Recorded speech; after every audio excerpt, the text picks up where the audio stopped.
Welcome to the Anxiety at Work podcast. I'm Chester Elton, and this is my co-author and dear friend, Adrian Gostick. We hope that the time you spend with us will help remove the stigma of anxiety and mental health in the workplace and your personal life. We invite experts from the world of work and life to give us ideas and, most importantly, tools to deal with anxiety in our world.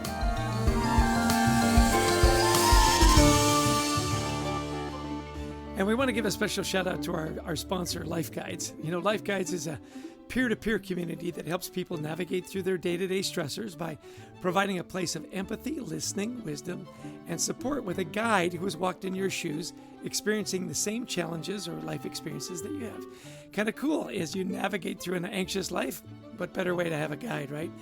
We have a special offer. If you go to lifeguides.com/schedule a demo, and add the code HEALTHY2021 into the text box, you get 2 months of free service. So we really appreciate our sponsor, Life Guides, and encourage you to go to that website. Well, our guest today is a good friend of ours. His name is Bob Glazier. Let me tell you a little bit about him. Bob is the founder and CEO of Acceleration Partners and the co-founder and chairman of Brand Cycle. He is a serial entrepreneur, and Bob has a passion for helping individuals and organizations build their capacity to elevate. Bob shares his ideas and insights via Friday Forward, a popular weekly inspirational newsletter that reaches more than 200,000 people across 60 countries. And I'm proud to say I am a subscriber. He is also the host of the Elevate podcast and the best-selling author of 4 books, Elevate, Friday Forward, Performance Partnerships, and How to Thrive in a Virtual Workplace.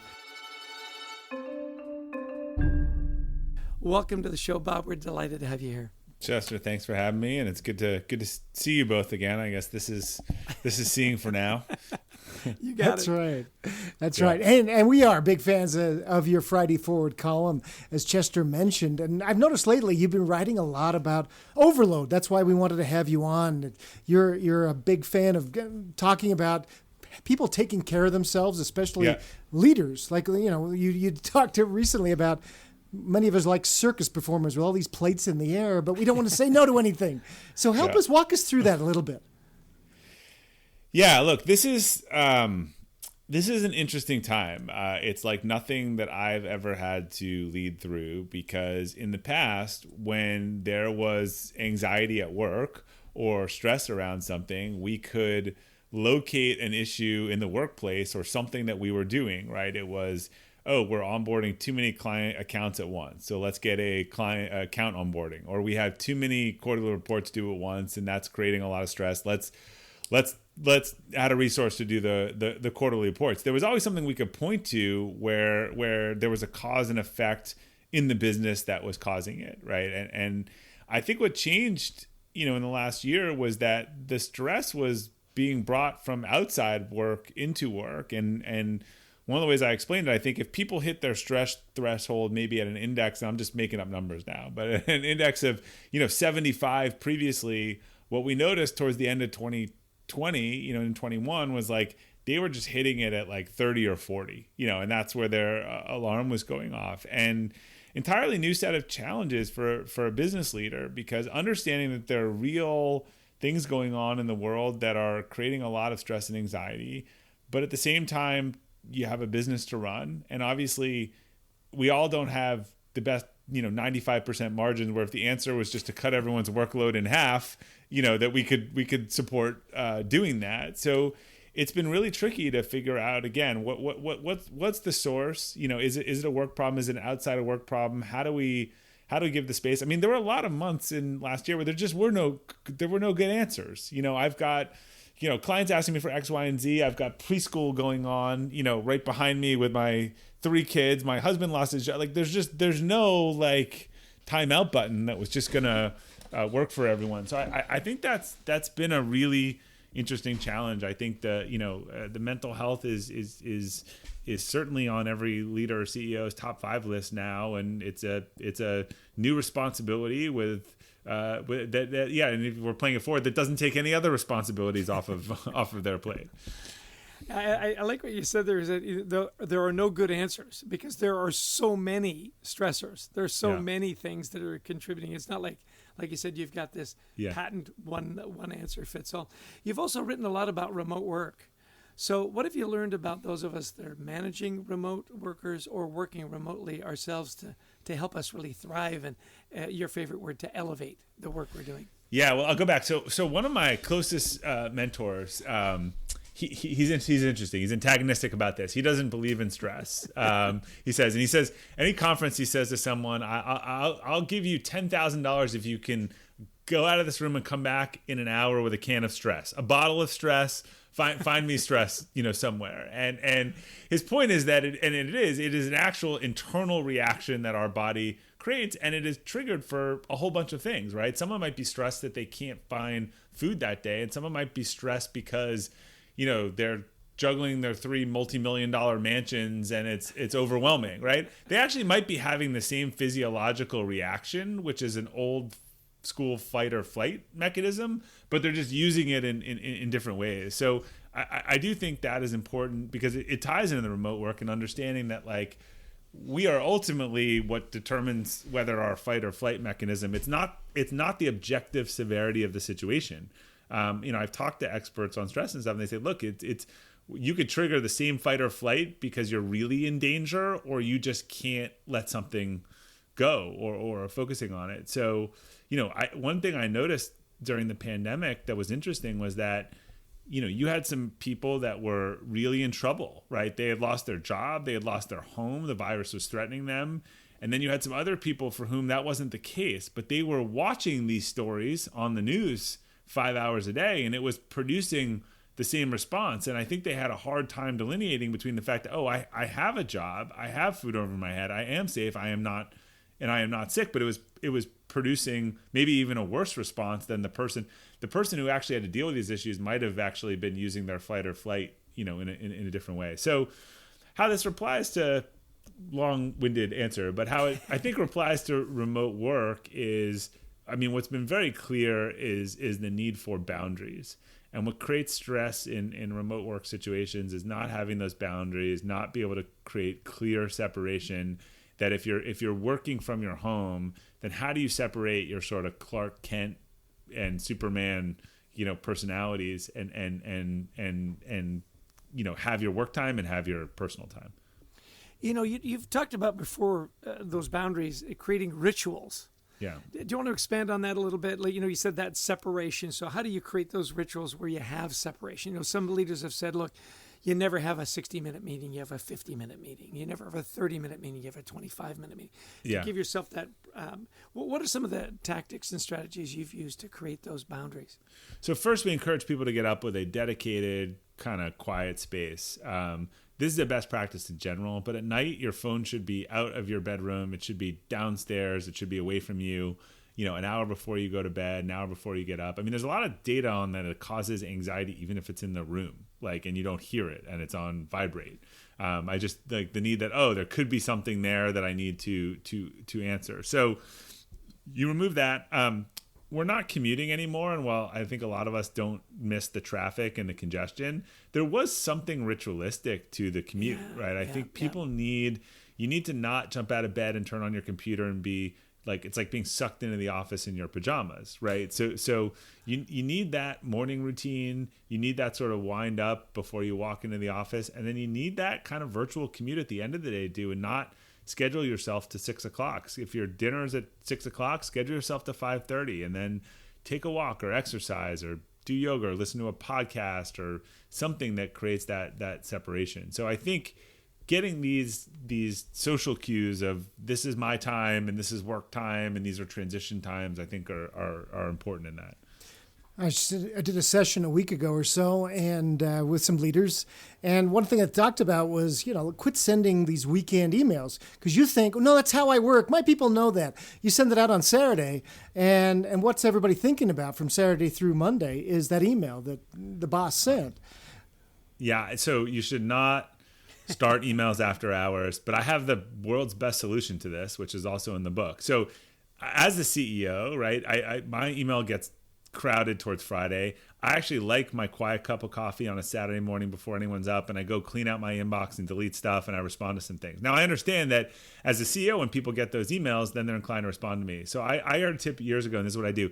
I do delayed delivery until 7 or 8 Monday morning. So any email that I send way out of hours that's not urgent, or particularly to someone who is not on my management team or levels down, who would feel anxiety from a response from the CEO, is I delay delivery until regular work hours. That's great. And lots of good tips in your books, by the way. Everybody should pick up. Another thing you talked about. I'll throw in one tip for the worker in that. So if you tend to respond to things at hours, first of all, now you're training people that you're available. But the best thing you could do is stack those up for 6 o'clock, 6:05, 6:20, 6:30 the next morning. And then you just look like a workhorse the next morning. I love that. I love that. Well, and speaking of your books, in one of your books, you talk about, hey, if somebody can do it 85% as well as you, I think you said, let them do it. I'd always heard 70%. I like your specificity there. So tell us about delegating, because this is something, when we do executive coaching, Chester and I, especially new leaders, they want to take everything on, or entrepreneurs. How do you teach your leaders of people to do this effectively? Yeah, so new leaders go through this, just this complete cycle every time. So I'm overwhelmed. I get all of these people. I give them all the stuff to do. I'm so happy to have their help. I give them all the stuff to do. They screw it up. Don't do it how I like it. This is why I can't trust anyone. I have to do it by myself. This is the playbook that goes on with every new leader. And what they missed was two things. One, hey, it's going to take actually a little more time up front. The troops are here, but the troops need to be trained. And you need to be, clear about your expectations and what you want. It's actually going to take you a little more work up front to be clear. And then again, on the back end, 85% how you want it without doing it is a win. If your standard is 100, you're just always going to be disappointed. So yeah, I call that the 85% rule, because I think that I think if you're thinking nothing is done how I want it, but if you could start to get satisfaction, be like, wow, that was pretty close, and I didn't have to do it. And maybe when we debrief, I'll coach for next time and we'll get to 87%. So I think there is, but that is the cycle of every new manager, from doing it themselves to I'm so overwhelmed, I got to delegate, and then just here, and then everyone screws everything up. I need to do it again. And then they tend to pull everything back from them, and it doesn't work. That's so funny, isn't it, Adrian? We talk about how perfectionism, drives a lot of stress. And if your manager is a perfectionist, if 85% isn't good enough, that's a big anxiety inducer, a big stressor, isn't it? You can't be a manager, right? Look, you could be you could be a real producer right, if you want to, but you can't be a manager if you can't get comfortable with other people not at 100% to your standard. Yeah, sometimes good is good enough, right? And that's, like you said, that communication up front is so important.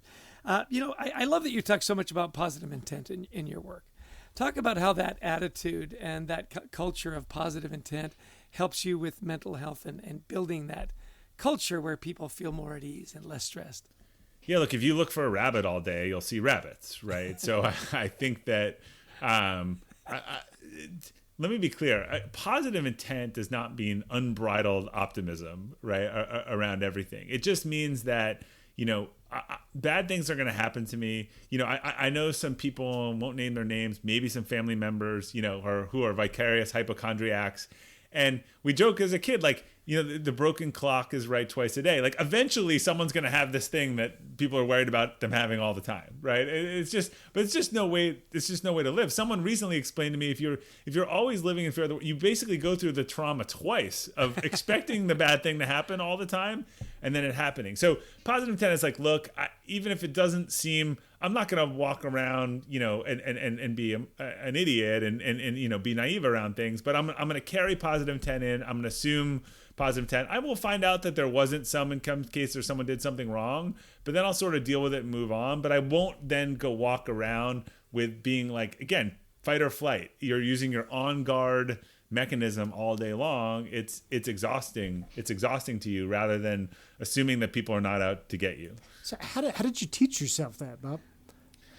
I think it's I don't know, it's elements of stoicism and just repetition, and maybe just realizing it just doesn't work. Yeah. Like it just, to be on, like I'm a cautiously optimistic person. I am not an unbridled optimist, but generally, like, when something bad happens to a situation, I'm like, all right, we'll figure it out. I have to figure it out anyway. Having gotten angry about it, before it happening, just seems like a waste of energy. Doesn't help. It doesn't help. Yeah. So tell us, Bob, how people can learn a little bit more about your work. Where would you point them?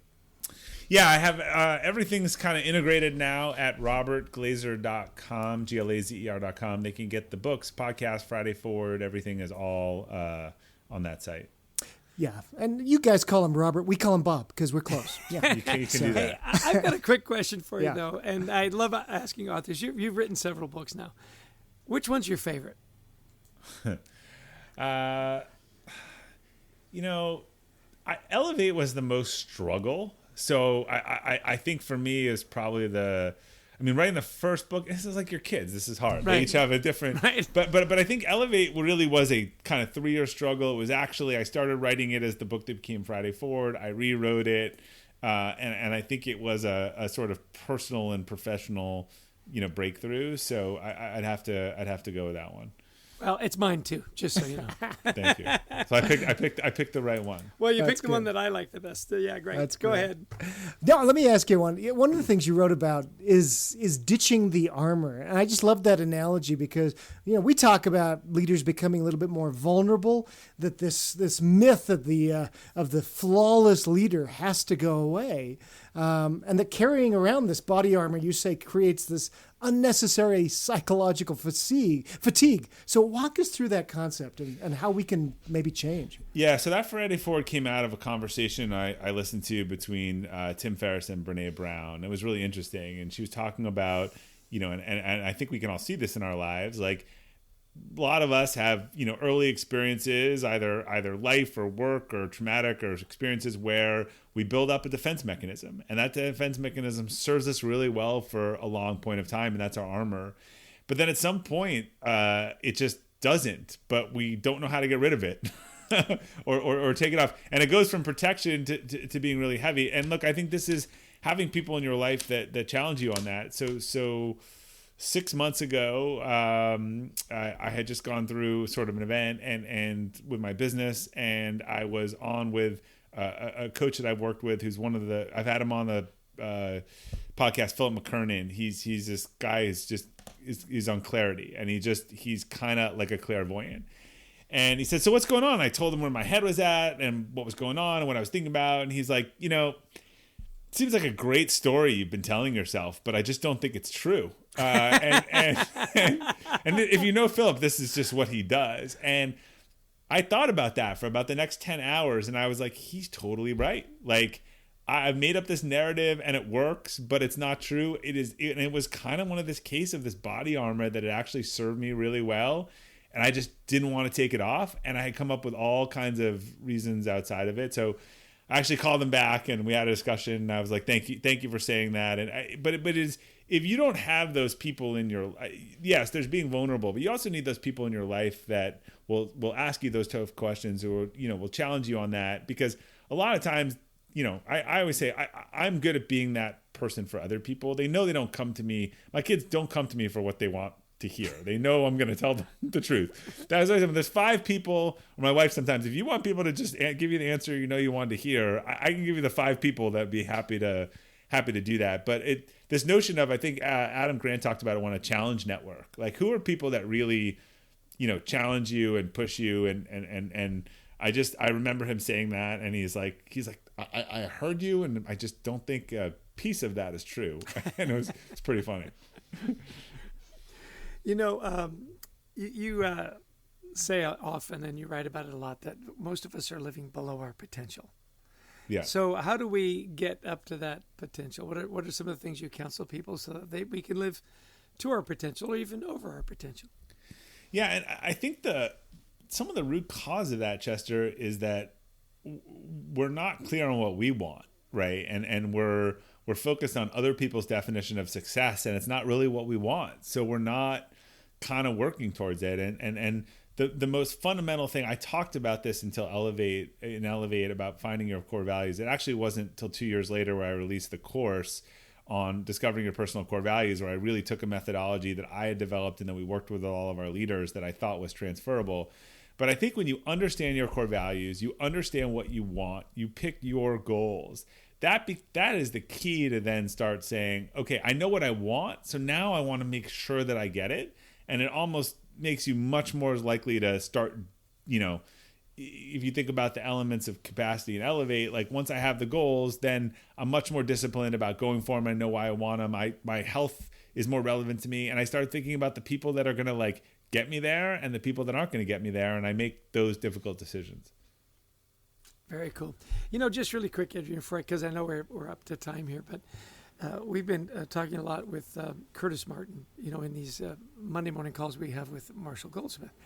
And he talks about that ripple effect. And it seemed to me that right what you were saying there was, once you know what you want, when that stone hits the pond, the ripple effect is more positive. You're more engaged about that. Does that metaphor resonate with you as well, the ripple effect? Yeah, because I think for a lot of people, I always say, like, there might be someone who's really great at intellectual, physical, and emotional capacity, who's a world-renowned surgeon, whose only real want in the world is to be writing books in a log cabin in Montana, right? So, that's actually Adrian. That's not the surgeon. Right. So, and that might be extreme paradox, but again, I think there are a lot of people who like, I just don't want to push to get better at this because it's not my dream. It's not my life. I got pulled into it. It's not what I wanted. Once you really have that clarity, yes, I think that becomes the sort of ripple or the multiplier effect to say, like, if I'm clear of who I am and what I want, then anything below me getting that feels suddenly, unsatisfactory. And how can people help you if you don't know what you want yourself? Right. I love as that. As a leader, if you're not clear on your personal core values, then I think it's very hard for you to lead authentically.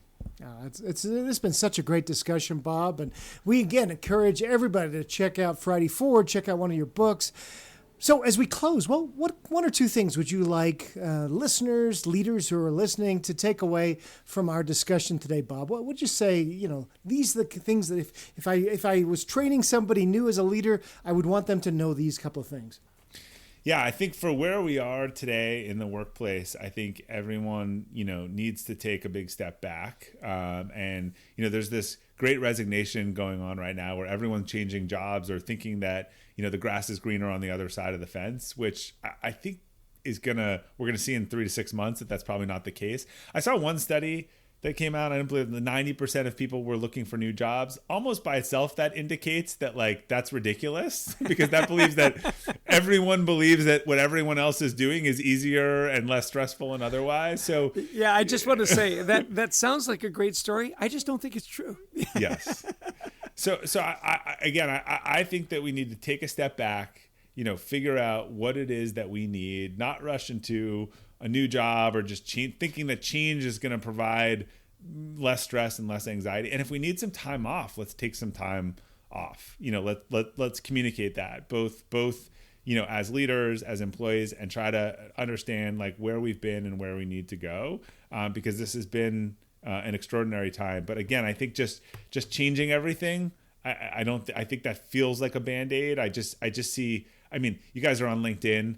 My entire LinkedIn feed is, I'm so excited to be starting this job and leaving this job. And it feels like we're trying to solve one problem by assuming that this last year happened, right? Work might have been stressful because we were working in the middle of a global pandemic. Switching jobs is not going to eliminate that memory, and it's not going to make things easier right away. I think we need to address some of the root causes of it. Very good. Hey, as always, great to spend time with you. We sure appreciate you coming on the show and the work that you do to really create great workplaces and reduce people's anxiety and stress and build those great cultures of trust. Thanks so much. Thank you both, and congrats on the continued success of the book. Well, as we expected, a great session with Bob Glazier. What were some of your key takeaways, Adrian? Well, I just thought it was really interesting what he's talking about overload is that we can't think of overload in the same ways we always have. Now, Bob is a very successful business leader. He leads his own big business. He consults other businesses, writes on this. And what he's saying is, look, you can't just assume it's the same things that it's always been. We're giving people too much. He says, first off, you got to get to the source. And realize that the people's stress index, where they may have been able to get to a 70 before, maybe they can only get to a 30 now, and we have to be understanding of that. Yeah, I loved his story of the new manager, how it's always been, right? Yeah, hey, great, I can now delegate, and then they give it back. Man, it's crap, and I've got to redo it. If you can get to 85% and you didn't have to do anything, that's a win. Give yourself the win, and don't be afraid to delegate. Let your team do what they want to do and do what they can do, right? Because we know that as we do executive coaching, a lot of the folks that we work with, especially when they get promoted into the big job, they think, I've got to be as productive as I was. And many times we're working with them, they are now leaders of leaders. No, your job is to teach these other leaders how to do what you've always done. So I love that. Yeah, I give you stuff all the time. I never expect you to come back. Really very good. So. As 100%, yeah. I love what he said too, because positive intent. I know you were paying attention there. Yeah, I know. You look for rabbits. What do you see? I know. You know what is so funny too, because I'm talking about the rituals. Getting up in the morning and doing whatever. For whatever reason, there are a ton of rabbits in my neighborhood. So as soon as he said that, I thought, I do look for rabbits, and you know what? I do find them. So it was really good. I loved what he talked about going through the trauma twice. I thought that was really insightful. He says, you're worried about it, and then it happens, and then you're worried. You've put yourself through the trauma twice. So don't let that worry cloud what's going to happen. Let it happen. Deal with the problem when it occurs. And to the same point, too, he says, look, you got to ditch your armor, though. You can't be this invulnerable, perfect leader. That's a myth. And so not only that, too, is that we put this armor around us to protect ourselves. I love the friend telling him, hey, that's a great story you've been telling yourself. Shame it's not true. I just don't think it's true. Yeah. Often does that happen to us? And we build stories, to justify our actions or justify who we are, and we do it all the time. I did like, too, when he said, surround yourself with a challenge network. Get people that will challenge you, that'll push you, that'll... they're not the yes men. If you want yes men, you can find them, right? Like rabbits. And I thought that was great. The last thing on my list before his big takeaways was this idea of make sure you pick your goals, that you have your definition of your success, not someone else's definition. Yeah, because when we come in and we start working with somebody as a coach, sometimes they'll say, okay, what do you want me to work on? That's not how it works. Because if it's, I want you to work on it, but you don't, you're not going to do it. It has to be something you want. And it's amazing how few people are clear on that. And what do I want? Then other people can help you. And so my last takeaway was probably what you had too, is his last big aha was, look, take a step back and realize the grass is not always greener. Sometimes it's less anxiety inducing and producing to make things work where you are, no matter what. If it's a relationship, it's a job, etc. Change doesn't always create less anxiety. Right. And if you need a little time off, figure that out too. Yeah. Well, again, just a shout out to our sponsor, Life Guides. We love these guys. They're trying to impact the lives of 1 billion people around the planet by, providing a guide through your stressors. People that have gone through things that you're going through right now. Maybe it's financial. Maybe it's, maybe it's your work development, and maybe it's dealing with anxiety. And we love the offer that they've given our listeners. If you go to lifeguides.com/schedule a demo and add the code HEALTHY2021 to the free text box, you get 2 months of this guide work for free. And that's just a fabulous offer. It absolutely is. We also want to give a special thanks to our producer, Brent Klein, to Christy Lawrence, who helps us find amazing guests like Bob Glazer, and to all of those of you who listen in. We especially appreciate it when you download the podcast so we can keep building this network and getting just some great, amazing guests on. Yeah, we'd encourage you also to follow our podcast, obviously, Anxiety at Work, based on the book. We also have a wonderful online community We Thrive Together.global. Why .global? Because .com just cost too much, didn't it, Adrian? We're creating a place there where it's safe to talk about mental health. It's safe to talk about anxiety at work, and we bring in guests. Great help. Please join us. We'd love to see you there. And don't forget our great new book, HarperCollins. And we want to thank HarperCollins for putting out what we think is probably our most important work. So thanks, everybody, for joining us today. Take care and be well. We'll see you again.